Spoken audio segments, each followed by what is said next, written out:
نبینا محمد وآلہ وصحبہ اجمعین، اما بعد۔ سورہ فاتحہ کے ناموں کے متعلق کچھ باتیں ذکر کی گئی تھیں۔ آج انشاءاللہ سورۃ الفاتحہ کی فضیلت کیا ہے احادیث میں، اس کو ہم انشاءاللہ سنیں گے، پڑھیں گے۔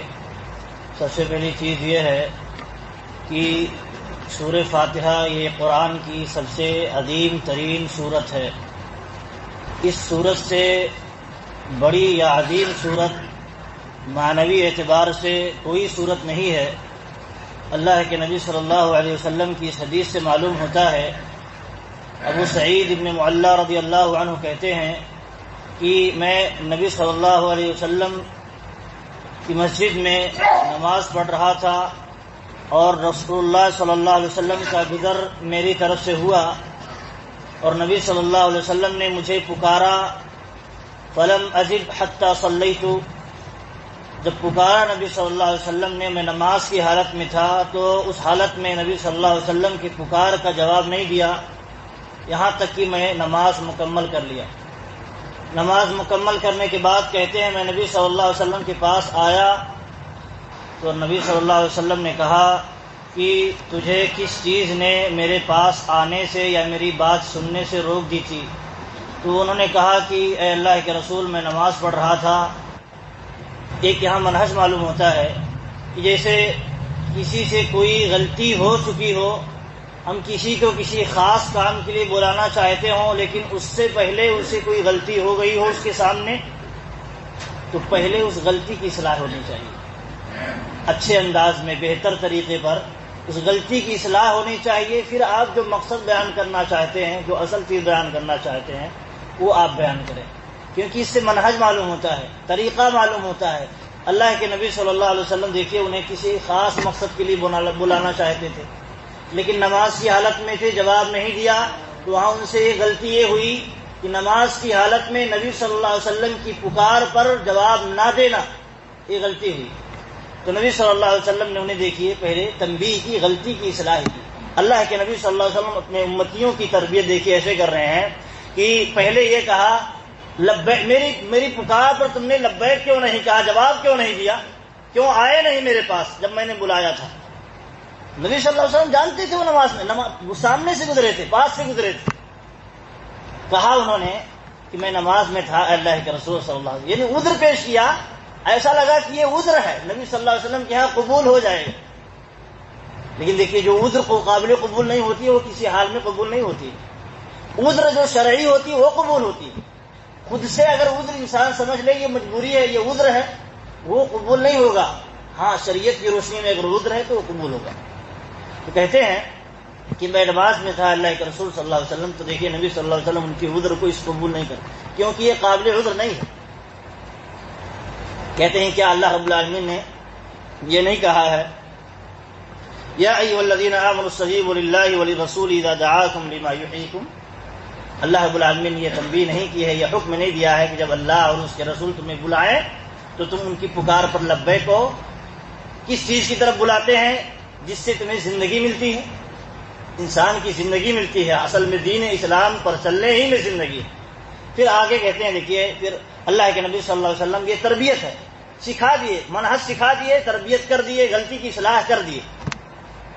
اللہ کے رسول دعوت دیں، اس سے کمتر کام اگر آپ کر رہے ہیں تو گویا اللہ کے رسول کی بات پر لبیک کہنا ہو۔ اس کام کو جو نفلی کام ہے یا جو اس سے کم کام ثواب والا کام ہے اس کو چھوڑ دینا ہے، جو ضروری کام ہے نبی صلی اللہ علیہ وسلم کی بات پر لبیک کہنا، پکار پر لبیک کہنا، ان کی دعوت پر لبیک کہنا، یہ واجب ہے۔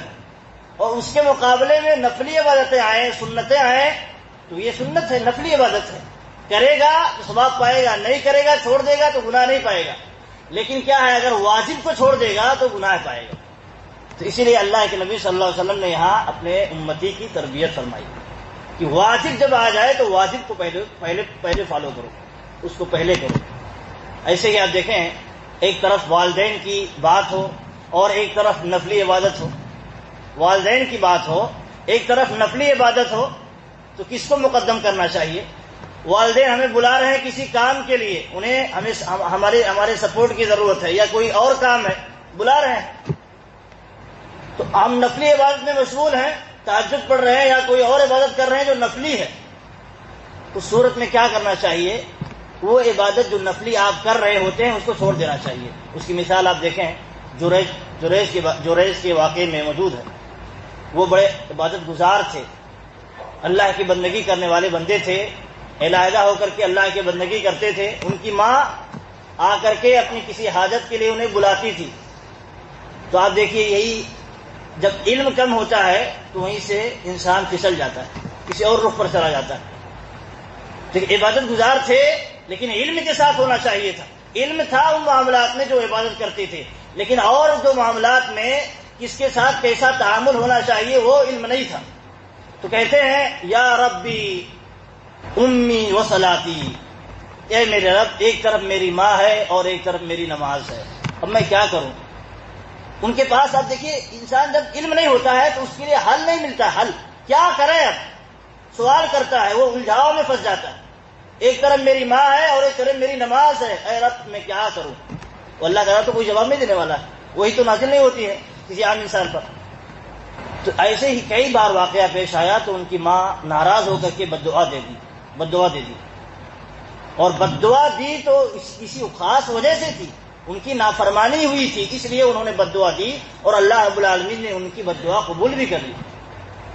تو اس واقعے سے بھی اہل علم کہتے ہیں کہ والدین کی بات نفلی عبادت پر مقدم ہے، اللہ نے ان کا مقام اور مرتبہ دیا ہے، عزت دی ہے، اور ان کی بات کو ماننا واجب قرار دیا ہے، چاہے جس مسئلے میں وہ بات کہیں، قرآن و سنت کے مخالف نہ ہو۔ بس ایسے لوگ آج اس طرح کی فکر عام کرتے ہیں اور ایک دوسرے کے جو ادب و لحاظ ہے، مقام و مرتبہ ہے، اس کا خاتمہ کرنے کی کوشش کرتے ہیں۔